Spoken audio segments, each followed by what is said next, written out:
Hey everybody, ChrilK here. Welcome back to a new episode of Let's Play Quantum Break. We're still at ground zero and we try to escape from the broken time. So, let's see if we can escape. I really hope so.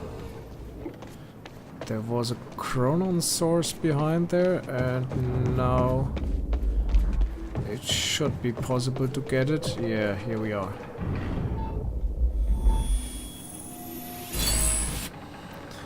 Alright. Alrighty, yeah.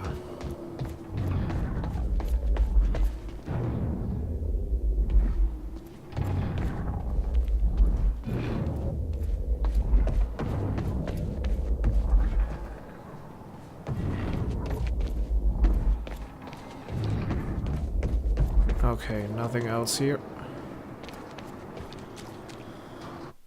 Can we... Nope, wrong menu. The diaries and upgrades. We now have just one chronon source.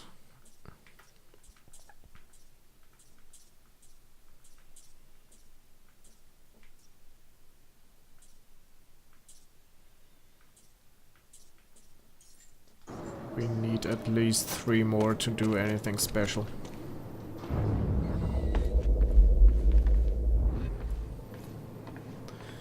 Let's have a further look here. Yeah. Yeah. Jack, you have to understand that Will forced my hand. What the hell happened to you?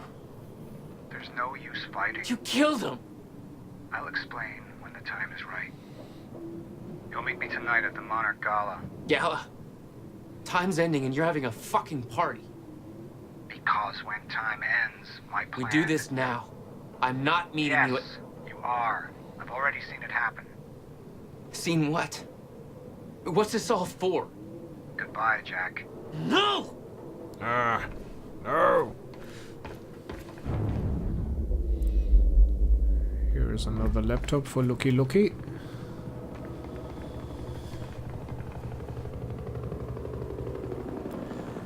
Liam Burke status. Clarice Ogawa, Martin Hatch.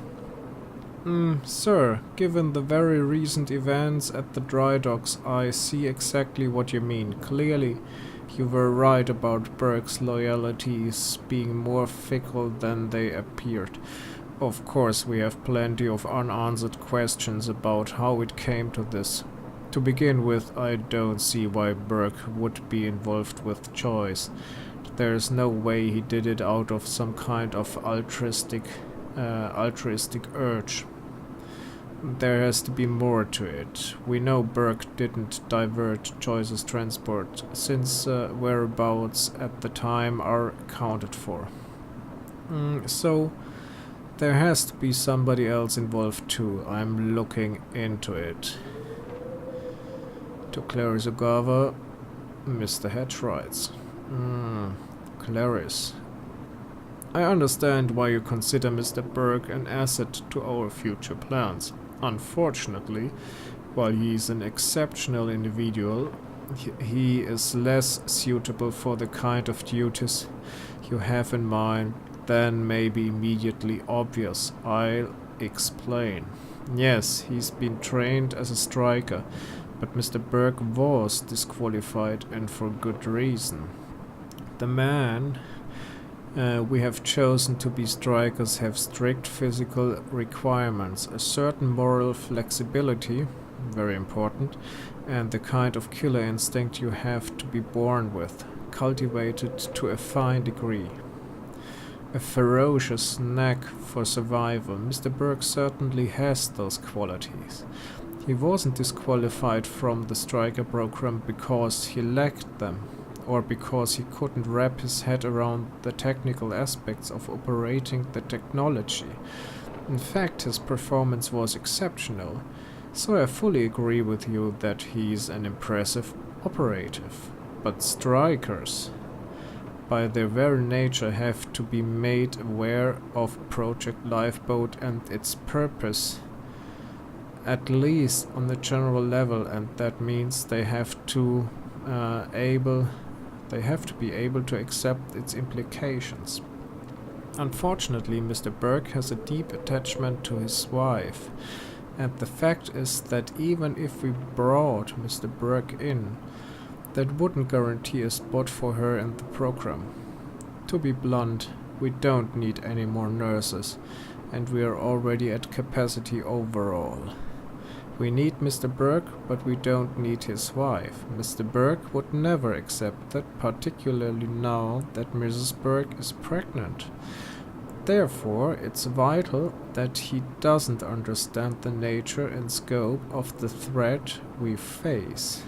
As for having him play a role in other aspects of future developments, I suspect that despite his seemingly amoral nature, Mr. Burke may have other qualms he's not consciously aware of. If he ever has to truly make a choice between conflicting loyalties, he may take a stand on principle and elect to act against his own best interests. That's not a chance I'm willing to take. To Martin Hatch from Clarice Gava. Sir, I've been thinking about Liam Burke. I know you've worked closely with him for a while now and he's been useful, but there are assignments we can't use him for because of his insufficient security clearance. For instance, having to keep him in the dark about much of what will happen at the university, about the stutters we're expecting, about where it'll lead, makes him a far less effective field operative than I would prefer, and causes quite a bit of logistic difficulty, given that he's still going to be a part of the operation, and frankly, it feels like wasted potential. I'd like you to consider the possibility of bringing Burke into the fold.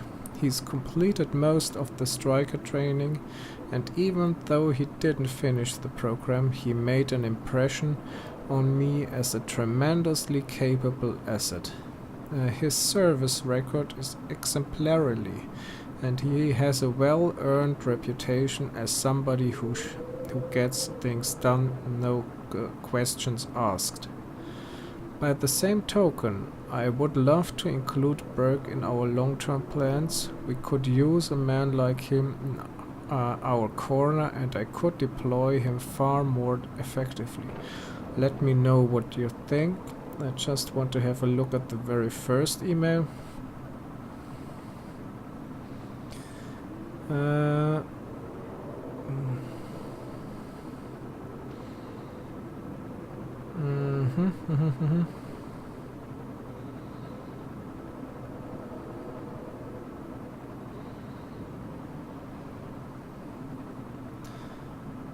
Okay, yeah.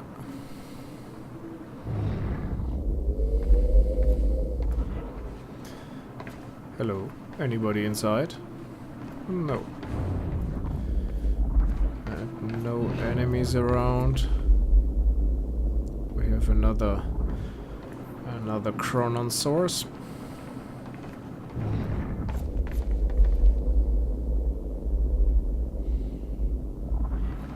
Out here, over there.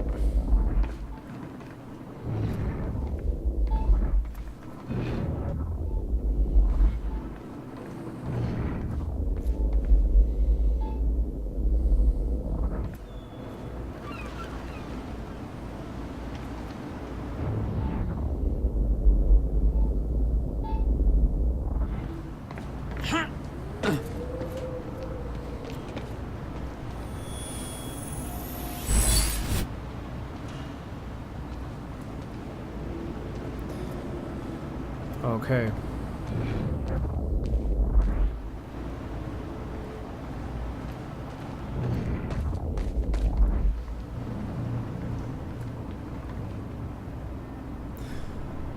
Manual Prosperator to Martin Hatch. Martin, first of all, I have to again register my objection.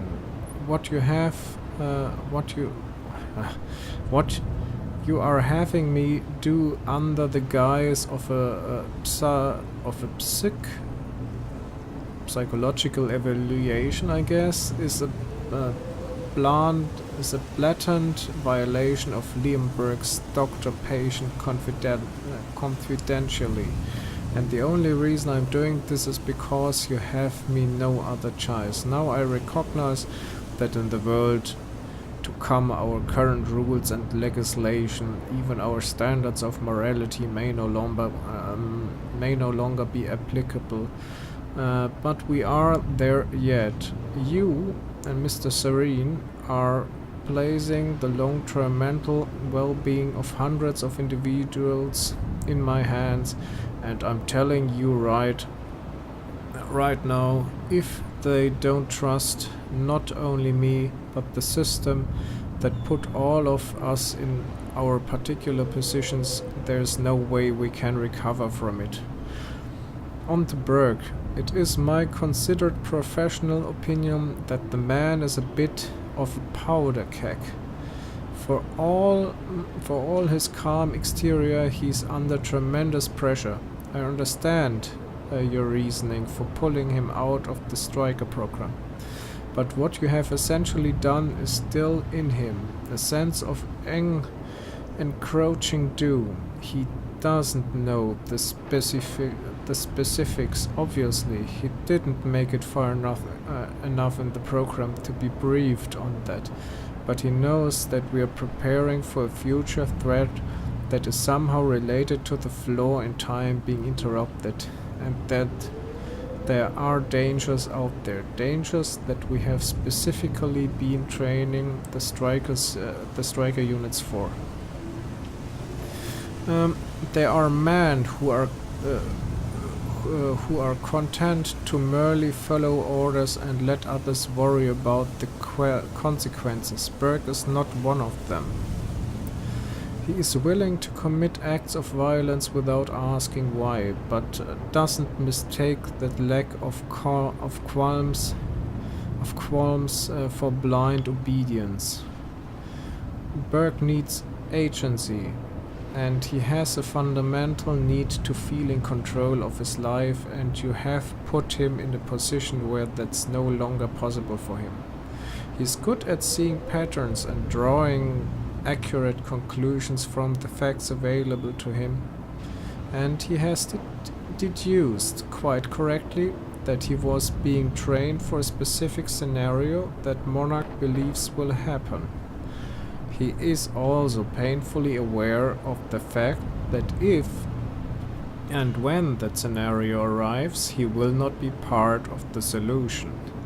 He understands the nature of the striker suits, that they are only useful in a zero-state situation, and he understands that in such a situation a man without a striker suit is essentially dead. He doesn't know about the lifeboat protocol, obviously, but if he did, he would then also know he's not a part of it. Either way, the bottom line is that he's in a hopeless situation. He fears that the end of the world is coming, and he knows that if it does, the only way he could survive is with the technology Monarch has denied him access to. He doesn't understand the details or even the exact nature of that end of the world, but that just makes it worse. Fear and lack of understanding breed tremendous anxiety. Mr. Hedge. He may not show it, but believe me, Burke feels it. For himself and for his family. It may interest you to know that his wife is pregnant. You can understand how that adds to the pressure. To be honest, given the parameters we're operating under, I don't know how to resolve this. In Burke you have a tremendously efficient operative. but you've put him in an impossible position. I believe he will remain effective as long as he doesn't have a reason to believe the scenario he fears is imminent. But once he believes it has arrived, all bets are off. That is, unless you can give him hope of survival. But at this point, resentment and suspicion are starting to turn into paranoia, and frankly, I'm not sure he would trust either of us anymore. And speaking of trust, I recommend you think about what I said in my opening paragraph, Martin. Our greatest challenge and greatest assets in the subjective years to come won't be technological, but all too human. Don't make the mistake seeing people as just entries on a spreadsheet. Oh yeah. Wise words from a wise guy. So here's still plenty of anomalies.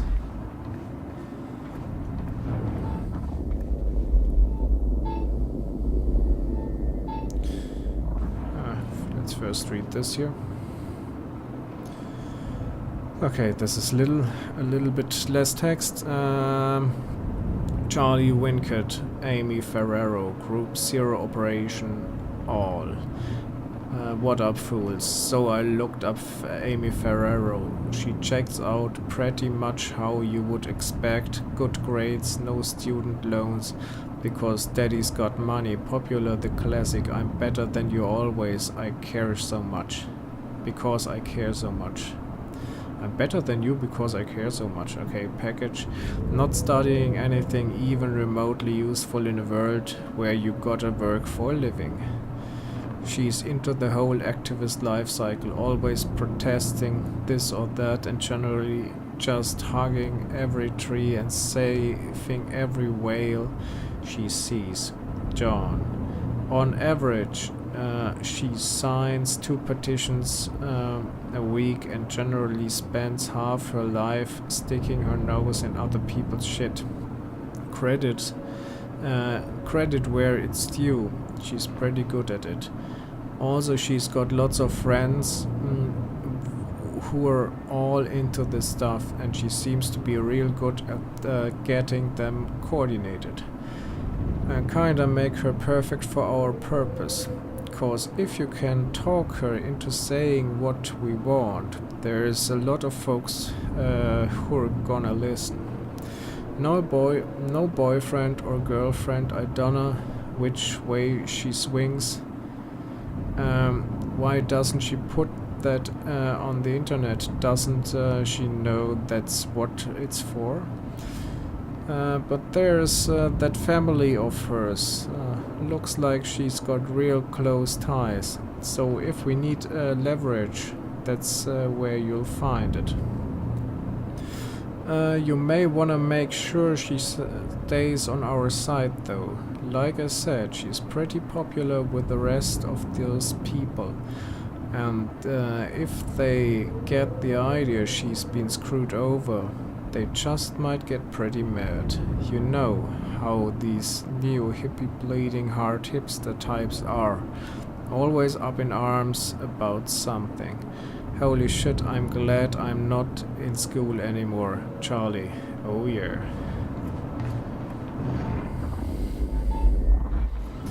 Whoa. Whoa, whoa, whoa, whoa, whoa. Do you see that here? So many weapons?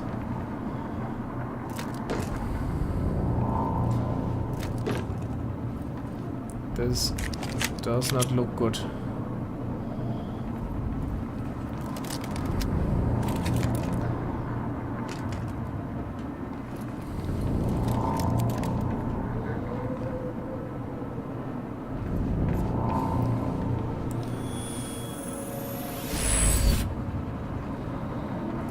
Okay, we got all the chronon particles for this level here.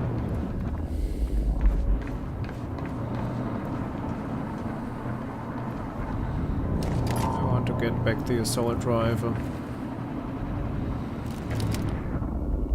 like it more.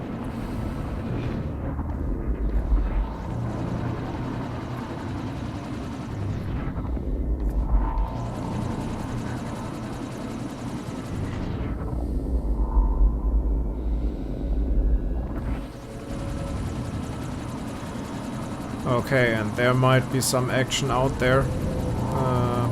All these weapons must have some purpose. And yeah, in the next episode we will get out there. So, thanks a lot for watching and see you on the next episode tomorrow. Have a good time. Bye bye.